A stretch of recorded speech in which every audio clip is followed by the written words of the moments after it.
Hello and welcome to Perspectives on Faith on IBRU TV. My name is Dr. Amir Hussain and I'll be your host for this episode. My guest today is Dr. Bradley Hawkins, who's a professor at California State University at Long Beach. Welcome, Dr. Hawkins. Hi, thank you, Dr. Hussain. It's a pleasure to be here. Dr. Hawkins, could you tell us a little bit about your background and how you came to be at Cal State Long Beach? Well, it was a bit of a long journey.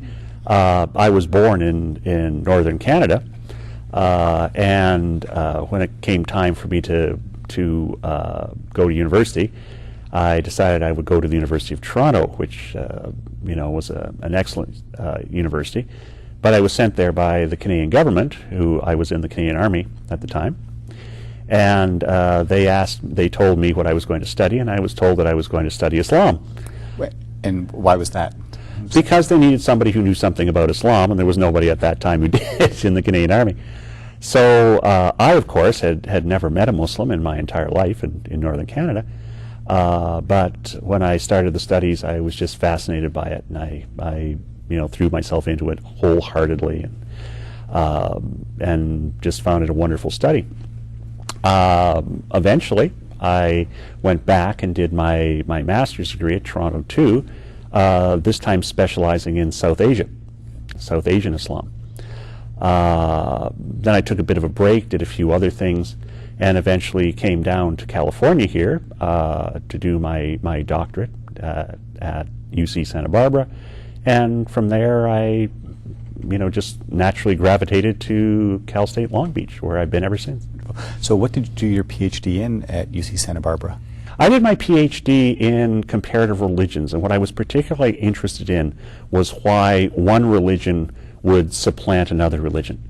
And I was particularly interested in my doctoral work in Southeast Asia, because I had spent a fair amount of time in Southeast Asia.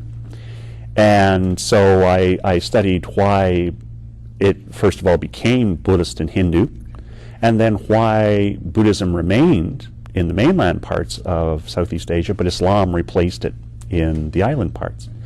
I also took a bit of a look at why Christianity found a place in the Philippines, whereas in other parts of Southeast Asia there were missionaries, but it didn't quite take for one reason or another. So you have this wonderful background where you've done an undergraduate degree in Islamic studies, and then a master's degree in South Asian studies, and then a PhD looking at religion in Southeast Asian studies. Who did you do your PhD work with at Santa Barbara?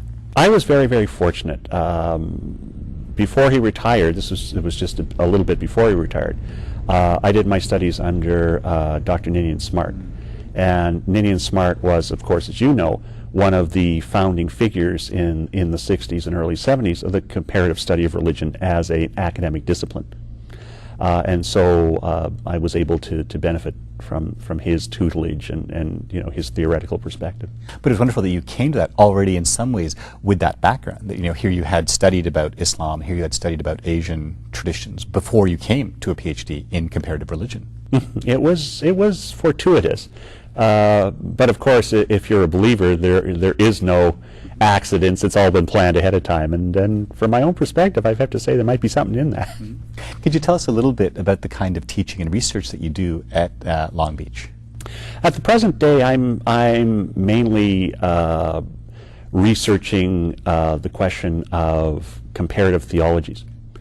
Whether it's possible, in effect, to construct a theology, and I use that in the very broad term, that is to say, talking about God, not specifically in a Christian context or a Muslim context or a Hindu context or whatever, but rather to talk about God within the world we live in any sort of meaningful way.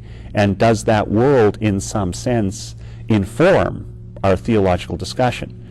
For a long time, people would say, well, theology is only from revelation, that in either the Quran or the Bible or the Hebrew Scriptures or the Bhagavad Gita or whatever, and you just had to take that as it was, not question it, not try to equate it with the natural world as you saw it, and use that as the only source of knowledge by which to construct an understanding of the nature of God.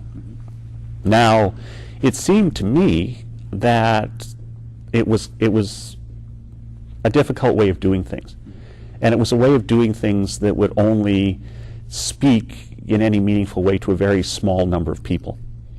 And so I thought, can we look at this in a different context where we can approach these same questions, which have been central to these religions, all religions, for thousands of years, but within a modern context that would allow us to do theology that was understandable to people who didn't just accept the revelation. And I think also to do it in a world that understands different theologies or comparative theology, just as you were saying that, you know, we live in a world now where you have very intelligent, very educated Christians and Muslims and Jews and Hindus and Buddhists who have to take each other's theologies seriously. You know, what would it mean to do that theology of the world? I had the great fortune of working with Wilfred Cantwell Smith, who along with Vivian Smart was one of those people that really was influential in forming and shaping this discipline. So given what you've been able to do and been so fortunate to be able to do that kind of comparative study of religion, what has that taught you about the existence of God in different religious traditions?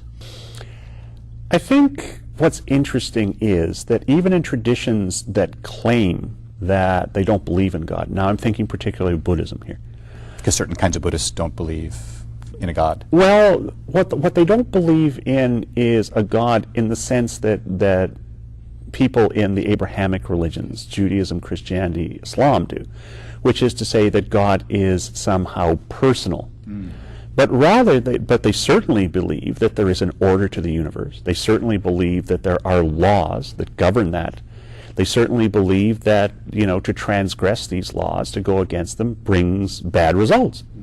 Now, in that sense, their understanding of how the universe works is in no particular way different from the way that a Muslim or a Christian would see that. A Muslim or a Christian would say, yes, there are a definite set of laws by which this world works, that to go against those laws brings bad results.